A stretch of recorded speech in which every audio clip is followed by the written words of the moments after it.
This is the Ecwid e-commerce show with your host, Jesse Ness, along with Richard Otey. Happy Friday, RichE. How are you? I'm doing great, Jess. How about yourself? Fantastic. 2021. It's here. It's here. It's Man, here. that flew by. The night seemed long, but it flew by. Whew. Yep. With the new year, still gotta make money. The income resets for all the ecom people listening. You gotta, luckily ecom's been pretty good, right? But it's new year. You gotta find some new plans, new tricks of the trade. Yeah. So that's why we're here. We gotta I'm keep. ex- I'm excited too. I mean, it's perfect timing for our guest today because our guest is not only a fellow podcaster, but they also own an e-commerce store, or actually a few e-commerce stores, I believe here. We'll ask him.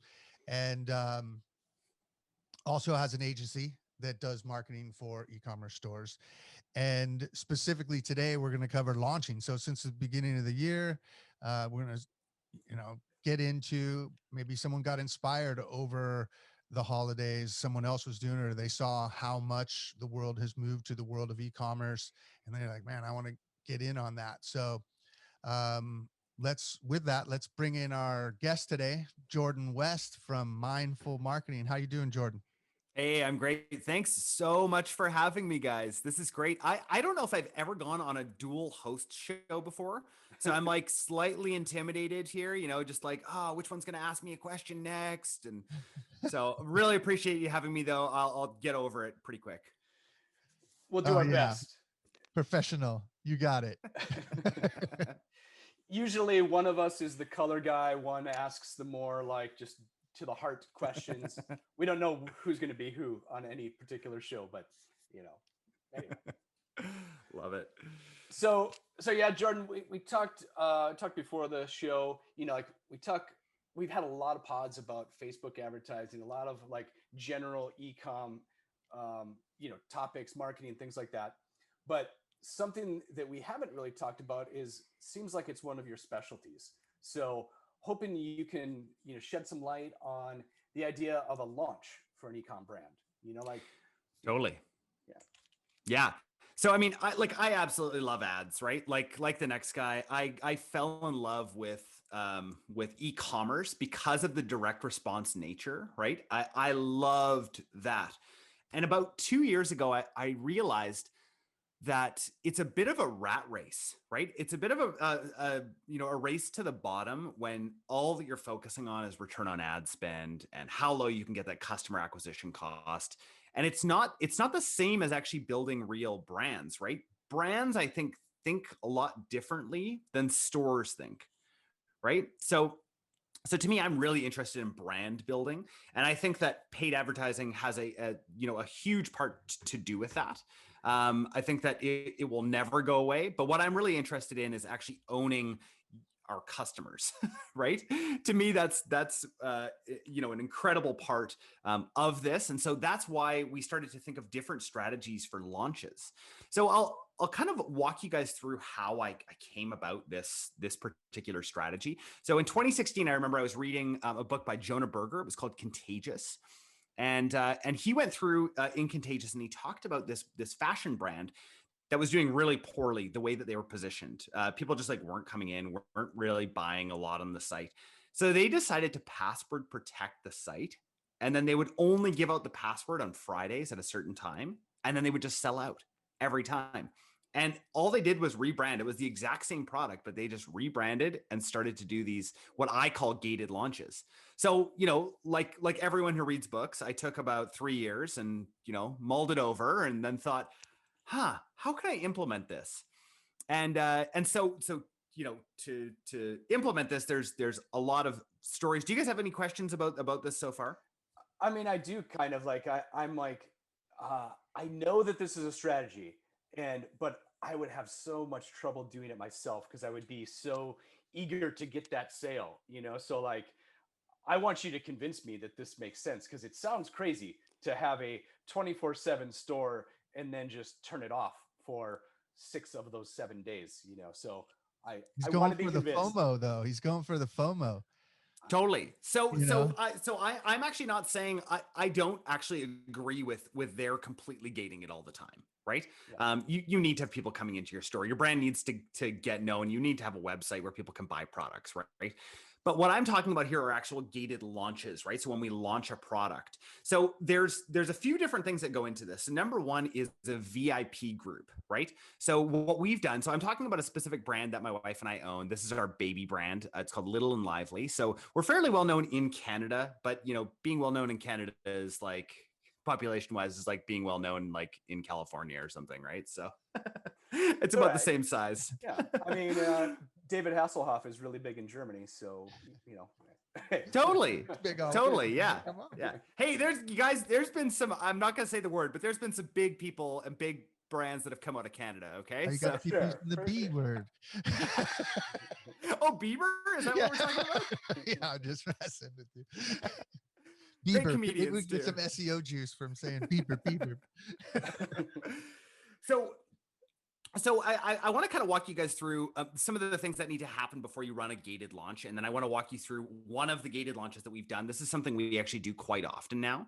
The reason why I think it works so well for our brand and why it can work for a lot of brands is that we actually have a limited supply, right? That's one of the big things is we produce everything in Canada, which is, hard to do because we don't have a massive manufacturing base. In Canada. So producing everything that we need to produce and like in a timely manner is very difficult. We're actually trying to bring manufacturing in-house now, just as kind of like vertically integrating that portion. But what we started with before we started any of these gated launches was a VIP group on Facebook. So that was kind of the first step of thinking, okay, how can we congregate our best customers? I'm sure you guys have heard this before and people have talked about this on the podcast before, but I just want to walk through the different levels of traffic, right? So we talk about this in Facebook ads all the time, right? These different levels of traffic. So, we talk about the 5 different levels. So there's cold, they don't know anything about you. There's your engagement audiences. They've kind of engaged with you. They've watched a video. Then there's your level 3 audiences. Those are the people who have actually gone to a product page. Then there's 4, and those are add to cart. And then there's 5, and those are your purchasers. And that's all that people think about, right? Is those 5 levels. Well, I think that that's a horrible way to think about your traffic because all you're thinking about your traffic is literally just money that can come in and that's it, right? And it's just that one purchase that they're making. It goes way beyond that, right? There's level 6, 7, 8. When we get to level 8, what we're talking about, these are people who are actually advocating for your brand. And so I tried to figure out, I'm like, well, how do we get brand advocates, right? Besides just having good product, how do we know that they're even our advocates? Well, let's put them into a group together, right? And let's see what happens. And so we started this VIP group. The great thing about it being on Facebook is that people are able to talk back and forth. Some brands are really scared about having a group like this because they're scared about customer service issues that are going to come up. The great thing that we found with this VIP group, and I think we're about 9,000 people within the group now, is that we don't have to do any customer service in the group, right? Our hardcore fans advocate for us. So when new people come to the group who have only purchased once, they actually do the advocating for us in the group. When somebody's like, "Oh, why is shipping taking so long?" And they'll come in and be like, "Hey guys, like if you have a customer service issue, email it to hello@Little and Lively." So it's really a cool group. So it all started with this VIP group, this VIP community, and I'd seen other brands using it. It's like, how are they actually monetizing this group? Like how is this working so that it's actually worth their time besides just the community aspect? So far, just to clarify, this sounds, this is like a new product launch specifically to a store that's been open for a while, that you've built this VIP group more so than you don't have anything yet.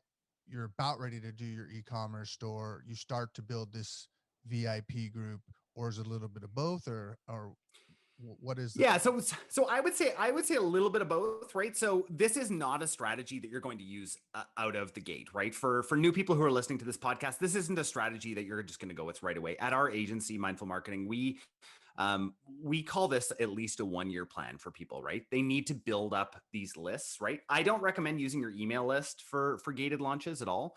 And sorry, I'm totally setting the stage right now for what this gated launch, eventually looks like.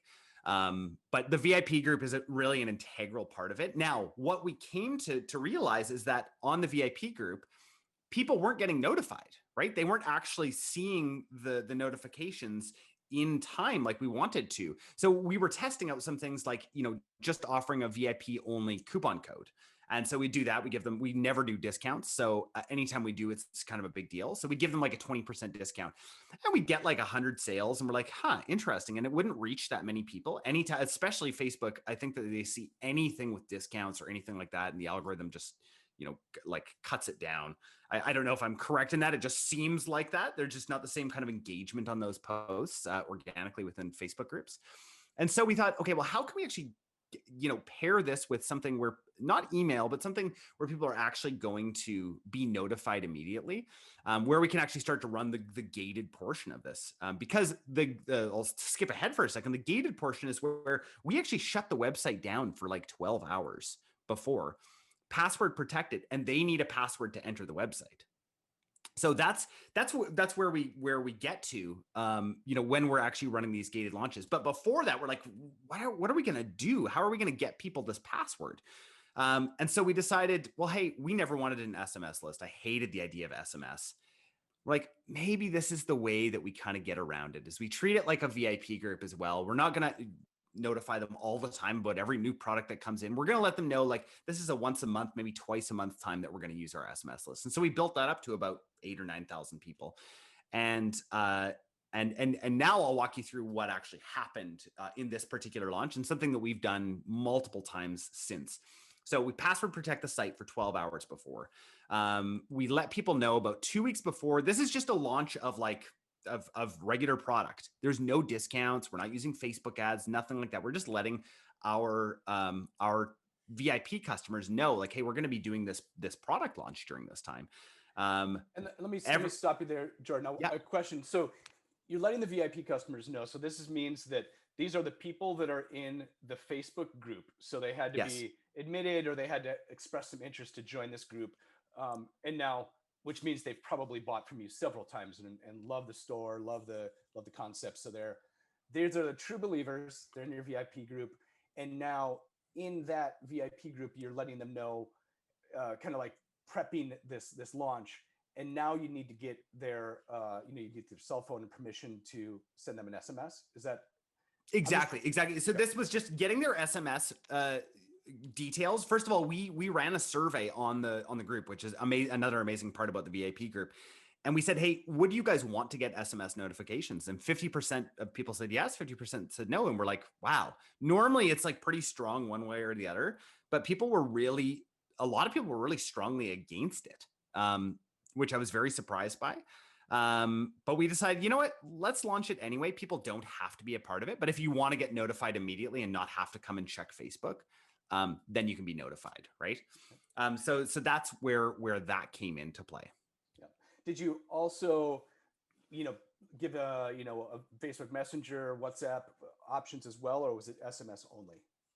No, the reason why we didn't, so I was huge on Facebook Messenger for years, loved it. And when Facebook, started to put their restrictions into Messenger, we just decided to jump off of Facebook Messenger. It's funny now because I've actually come back, and we actually have more subscribers on Messenger now. It's just that we have to pay to get to them.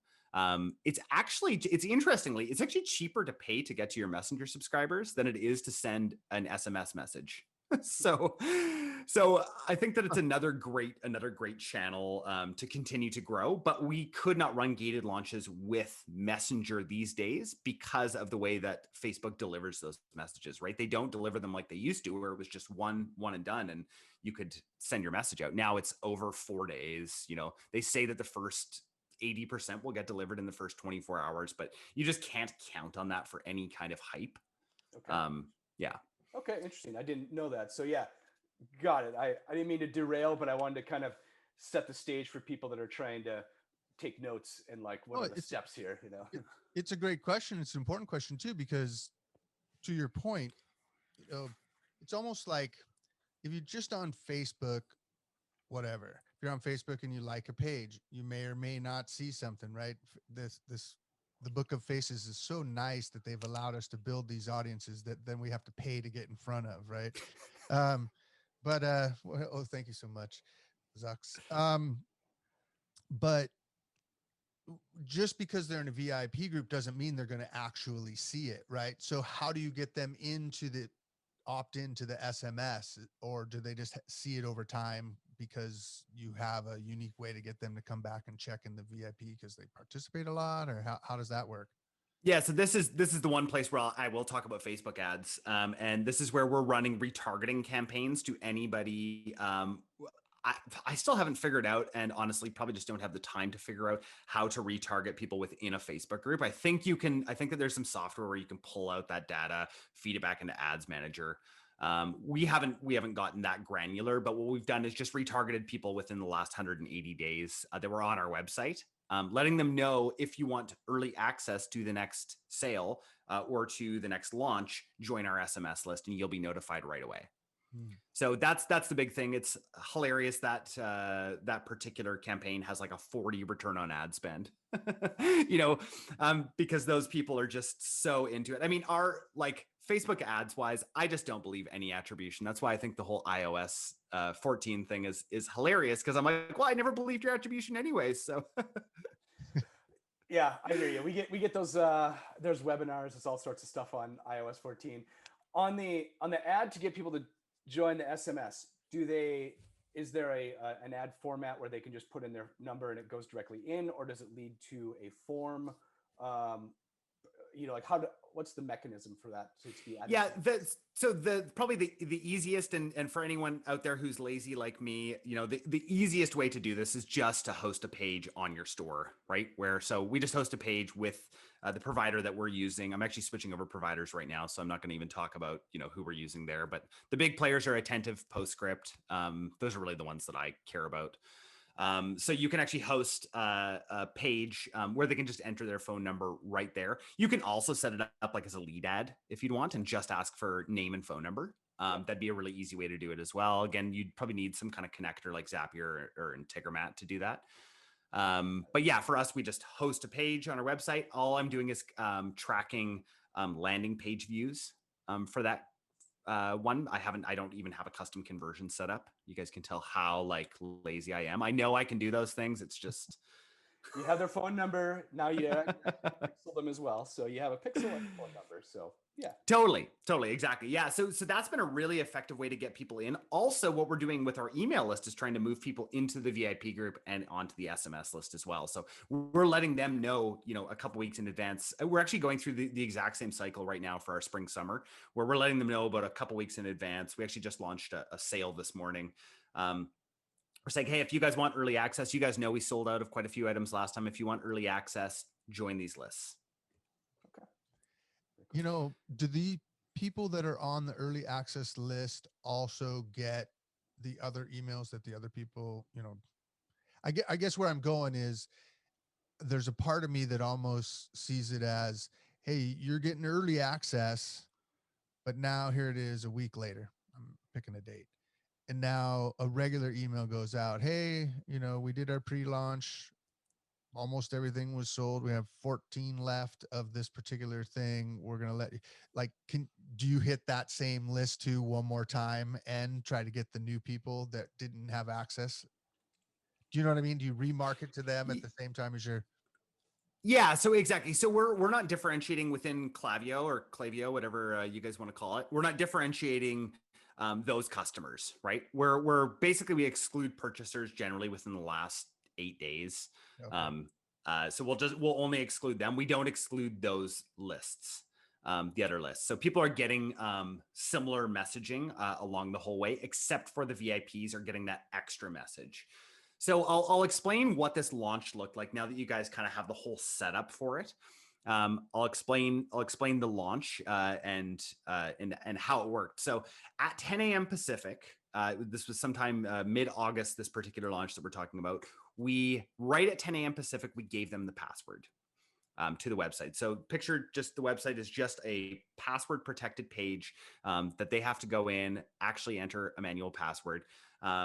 We gave everybody the password, and I started to look on Google Analytics, and I'm like, okay, what's going to happen? This is the first real big gated launch that we've done before that wasn't a sale, right? We've done it before with sales, and I just don't believe it the same way that I do when people are paying full price. And and we'd had some good ones. We had, I think, about $100,000 within a day with one of the sales, and those were good launches. I was liking those. But I looked on Google Analytics, and within a minute, we had 3,500 people on the site. And how many? And then we just again? Sorry. So there at that time there was probably 7,000 in the VIP group and about 6,000 on the SMS list. Wow. So 3,500 people on here. Half your list, basically. Totally. And then on that password protected page, we have a link to join the VIP group to get the password. So then we're having, hundreds of people being like, I want in, right? So there's some really interesting psychology with this, right? Because I'll skip ahead for a second. The conversion rate that day was 15%, right? Crazy conversion rate. And I think that there's a couple reasons for it, right? One, I use this word, and I just want to say, I know it's a nerdy word, but I love it. What I picture this password, entering the password to get into the site is a Rubicon, right? It's a door you can go in, but you can't leave mentally, or you don't want to leave. It's one of those things that's like, okay, well, I've already done this. It's the micro commitment that they've made to now get on the site, and now they're in, right? They're through the velvet rope, and they're like, okay, what am I going to buy? And average cart size goes up about 40% during that time, because people are just like, oh my gosh. So in that first 2 hours that the site was gated, we did about 120,000. I have repeated this multiple times. The only difference is that we just haven't had the inventory to sustain the launch. And so that continues to be a big issue, but it's a core value of ours to produce these brands in Canada. So it's not something we're going to change. Do you do it with a product that you stay with ongoing, or is this kind of like some of these marketplaces are doing with a drop where it's 100 of them or something like that? Yeah. So this one in particular was a launch that was supposed to be around for the entire fall winter, and it was. We ended up reproducing a lot of these garments afterwards, but it did take a while for us to get our stock back up. But this is a full fall winter collection, women's, kids. At another point, we launched pajamas as well. So it was a pretty big launch, but of staple items that we were going to have around for 6 months. Got it. So it wasn't just you have to buy it on this particular day or it's gone. It might be the case, but okay, makes sense though. Now, to build this though, did you have to display the clothes, right? If it's a clothing line is what I'm gathering here. Were there a lot of pictures and prep to get people to they had to be excited to go take this password? 'Cause there's a fair bit of steps to get involved here. Yeah, totally. So before all of this, right, we're posting on our all of our social media. We're sending pre-launch emails. We always create big lookbooks, so they're about 80 pages, so that they can look through all of the different items and plan out their purchase. And I think that's another thing with having the lookbook in the fashion world. I think is incredible, because people will just plan out all of these different things that they want to purchase. And so that's why, the sales hit within 2 minutes, right? Because people knew exactly what they wanted. I would say the majority of these sales started to come about 10 minutes afterwards, right? When people are on the site and they're like, oh my gosh. Yeah. So that was the big thing. And we only had it gated for 2 hours, right? But within that 2 hours, there were some popular items, and we don't know all the time what's going to be popular, right? We can think, but until people actually buy them, we don't know. Yeah. Mm-hmm. Yeah. It's a good problem. Hey, we sold out in 2 hours. So now I know what to go make more of. Yeah. And producing in Canada, that is actually one advantage that we have, is we can be a lot more nimble with what we're producing, because we bring all of our fabric in from China. But we always are over ordering on fabric. And then we know what we can do as far as making different items here and there. So we can actually be a little bit closer to kind of just in time manufacturing. We're probably about a 2 week turnaround from order to actually being able to ship. Okay, that's not bad. I mean, Yeah.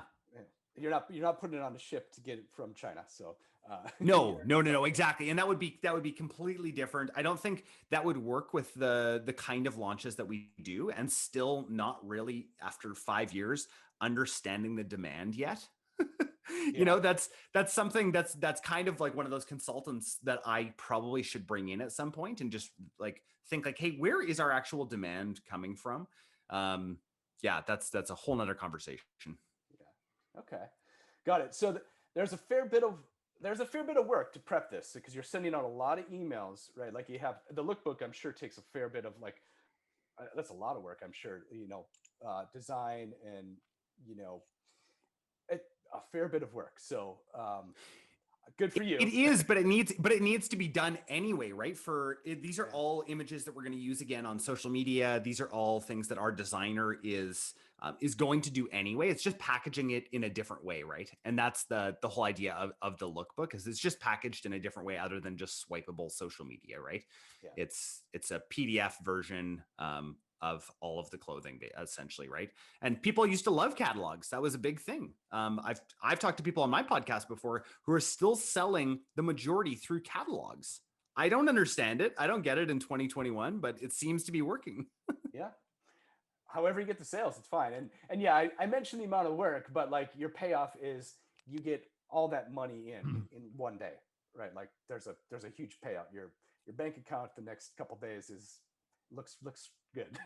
It's incredible for cash flow, because anybody who's listening to this, who's managing an inventory based business, cash flow is the one thing that is going to kill you, right? If you can't manage that, you can be super profitable, but if you don't have the cash flow to sustain that, so that's what these launches actually really do for us, is help us with that, moving that cash flow even closer to where we need it. Because as you're getting into sort of the mid 7 figures, 8 figures, you need so much more capital to be able to invest into your inventory, right? That's all I got to say about that. Yeah, awesome. So when you're running the ads, and you were talking about the levels, even down to 8 levels, you're thinking the launch. So obviously we have the FOMO. There's these people who think, man, I got to get in, right? I'm going to miss out on this thing. We got that. We have, even though it's the same thing, the gated, it's an element of that, slightly different, but an element of that. Yeah. The build up from the emails, hey, this is coming. The lookbook of here's all the stuff that you can plan out. You can imagine yourself wearing it, husband wearing it, wife wearing it, whatever, whoever's buying for whoever. And so are your ads, what are your ads? Are they going into the limited time only? How many, like, let's just say percentage wise of an ad or ads that you put out there, how many of them are making them aware of the time sensitivity that they have to show up right then? Are we talking pre-launch ads? Yes. Yeah. So the pre-launch ads are telling them exactly when we're going to be giving early access, and we're actually you have to do a bit of a workaround getting people into your VIP group through an engagement post, just with the link in the actual ad text itself, to get people to join a group. So that's just kind of one workaround. And then on the SMS side, we're landing people on the website, like we talked about before. As far as the ad copy is concerned, we're letting people know, hey, these people are going to be getting 2 hours early access. Join now, right? So we have a very, very low unsubscribe rate from that SMS list. I think it's usually like, I looked at it today, it was like 0.2%. That's like an email unsubscribe rate. Yeah. So those people who are on that list will actually want to be contacted, right? They want to know when we do these launches. Well, I think the key is truly that you don't abuse it. Because if we really think about how the world operates right now, what's the difference? Here's my phone, and like Messenger's an app right here, and my text message is an app right here. Like it's the same thing. Like both of them can annoy me if I have the ringer on if I don't want it, but if I want it, I'm going to open it. So yeah, I mean, I think the key is you're not abusing it, right? No, absolutely not. It's one of those things like you got to think about.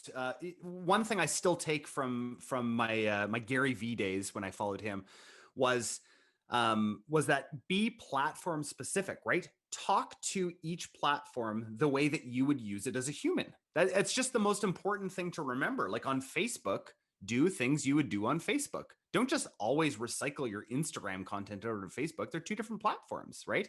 On TikTok, you're going to be doing different things on TikTok. Imagine trying to take Instagram and jam it into TikTok, right? It's the same sort of idea. You're not jamming an email. You're not making an email version SMS, right? Or sorry, an SMS version of an email. You're writing an SMS, which is totally different. Think about the way you chat with your friends, right? That's the way that you're sending an SMS message. So think about it platform specific. That's one of the big things that we're always keeping in mind with these launches, with all of our messaging to our customers is like, we're actually selling to humans. That's why I don't necessarily love all these like huge attribution softwares out there. What I really love, some of my favorite software is post-purchase surveys. Hey, where'd you hear about us? That's what I really care about. Where not like what did Facebook and Google and all these places tell me that they made their purchase? Where do you think you heard about us? Right? That's what I'm going to focus on is because that's the one that comes to mind right away. Rather than like this whole like journey. I believe in that, right? I run a marketing agency that we do mostly paid ads and strategy and that sort of thing. But like, I really believe in listening to customer feedback. Yeah. Oh, that's a great one too, because if they ever said a friend, this is a perfect opportunity to be like, oh, that's awesome. Do you know of any other friends that you would recommend? Right? Yeah. Good. It's super easy to open that conversation if they, post buying from you're reaching out and ask them and they said, oh yeah, my friend told me about it. Yeah. Now, Yeah. I'm wondering what sort the scale that's required in order to do a gated launch, right? So you were talking at a pretty big scale where 9,000 people in a VIP group. That means you've had at least 9,000 customers, right? Like probably in the average of 100,000 customers in order to get 9,000 on a VIP. Yeah. Right? So wondering on a smaller scale, people that are doing 50 sales in a week, right? Where that's kind of starting to see some success. What kind of, I don't know, would it work? Obviously you would do something at a smaller scale, right? But like, how big do people have to be in order to do something similar to a gated launch? So I actually do have an answer for this. Okay. So I would say once you have 1,000 people into both of those lists, then it is appropriate to do. So I think you're talking more around that 5,000 customer time. We actually have this at Mindful Marketing. We actually have this built out to the milestones that people need to hit before they get to that next level.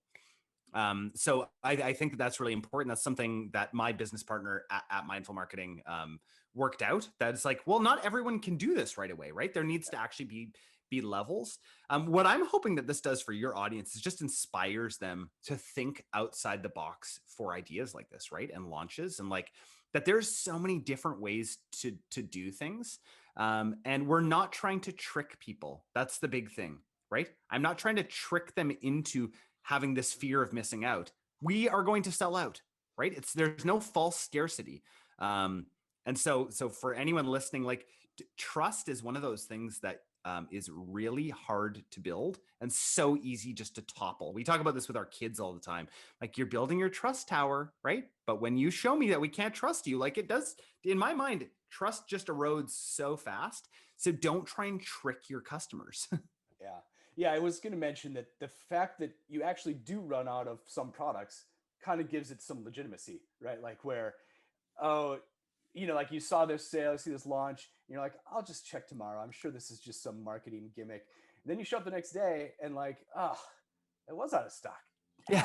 Yeah. We weren't joking. List? Yeah. Yeah. Oh yeah. How many of those information marketers that have the course that's 90% off for the next 4 hours, and then eternally you can go back and it's eternally 4 hours from being over. Yeah, so I like it that literally you do run out of stock. So there's a reason for this whole marketing. It's not really a marketing trick. I mean, it's a marketing tactic, right? Totally.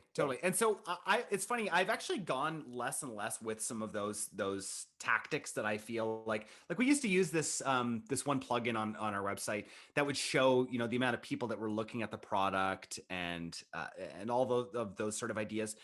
Except when people weren't, it would still show it, right? And I thought about it after a while. I'm like, you know what? I don't care if it's driving traffic today.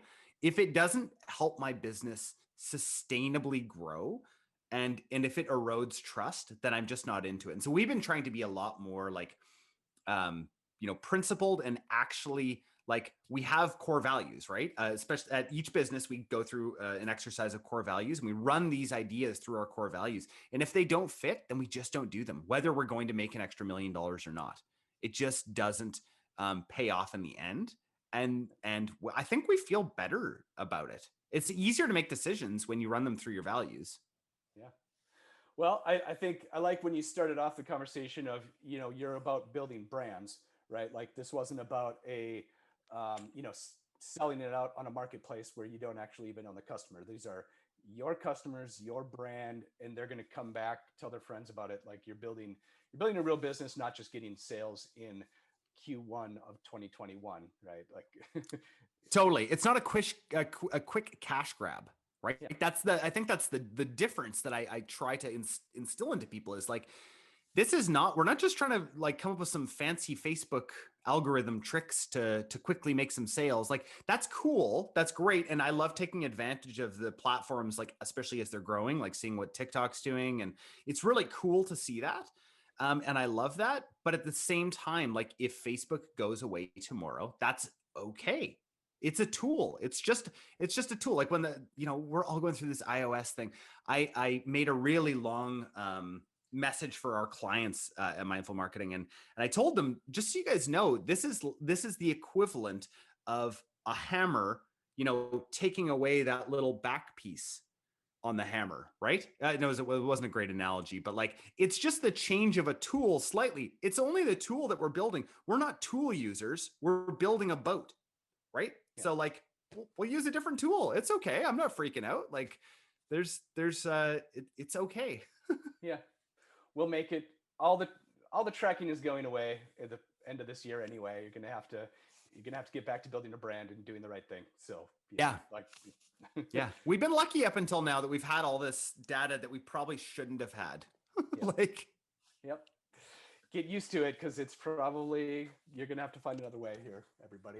So yeah, and building a brand will be the only solution, right? It's the only way you're going to be able to build a sustainable a sustainable legacy. So when I'm looking at, similar to you guys, when I'm looking at acquiring these two awesome brands right now, they have massive customer lists and VIP groups within them, and they have communities already built out. So I'm like, perfect. I don't even think you know the value of that. Like, though I'm huge on win-win, so I let them know the value, because it's absolutely massive when you've actually built real customers and not just sold product. Yeah, makes a lot of sense.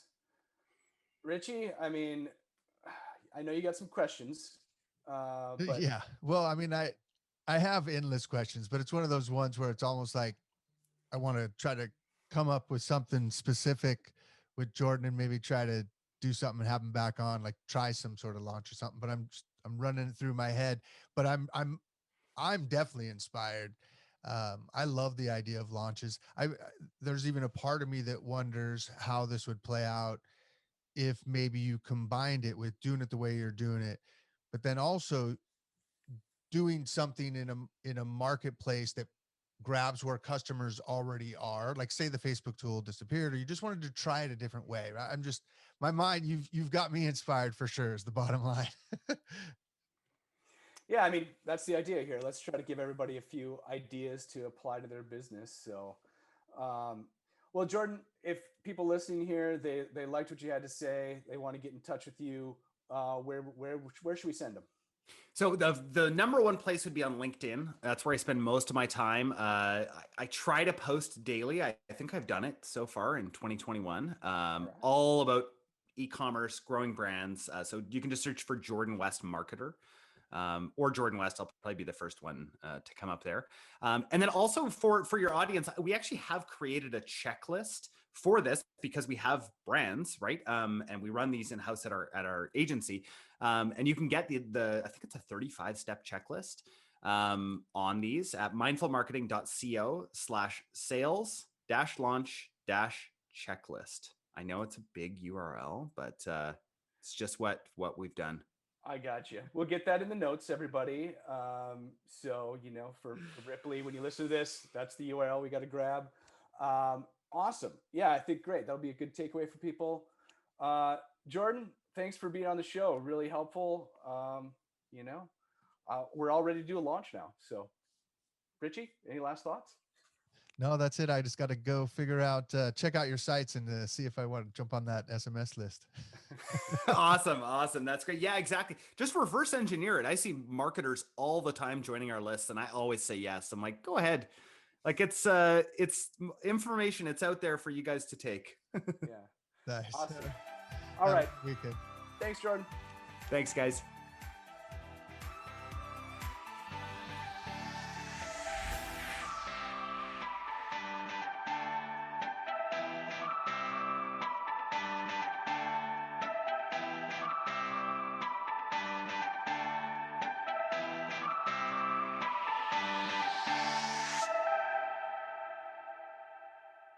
Hey, this is Jesse and Rich. We want to let you know we really appreciate you listening. We hope you find the tips we give you helpful for growing your business. You can find all of our past episodes and a lot more useful stuff at ecwid.com/podcast. And also, check us out on your favorite podcasting platform like Apple Podcast or Stitcher. And make sure you never miss an episode by subscribing. Be sure to let us know what you think by rating and reviewing so we can serve you better. So subscribe on your favorite platform. And come join our community, check out the transcripts, or tell us why you would be a great guest at ecwid.com/